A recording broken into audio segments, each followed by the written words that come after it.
এবারে রমজানে আমাদের স্কুল কলেজ খোলা রাখার সিদ্ধান্ত নিয়েছে স্কুল কর্তৃপক্ষ এবং সরকার।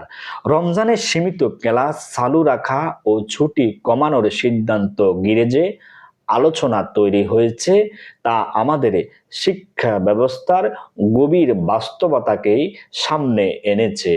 একদিকে সিলেবাস শেষ করা ও শিক্ষার ঘাটতি পূরণের চাপ, অন্যদিকে রোজার ক্লান্তি, গরম আর শিক্ষার্থীদের মনোযোগ, দুইয়ের মাঝখানে দাঁড়িয়ে আছে আমাদের স্কুল।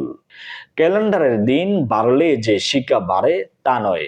শিক্ষার জন্য দরকার সহনশীল পরিবেশ, মানবিক সময়সূচি আর মানসম্মত পাঠদান। রমজানের সংক্ষিপ্ত ক্লাস, নমনীয় রুটিন ও চাপ মুক্ত শিক্ষা হতে পারে একটি ভারসাম্যপূর্ণ পথ।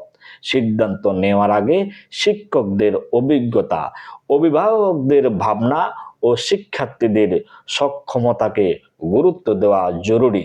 শিক্ষার শৃঙ্খলা প্রয়োজন, তবে তা যেন সংবেদনশীলতা ও বাস্তবতার হাত ধরেই এগোয়।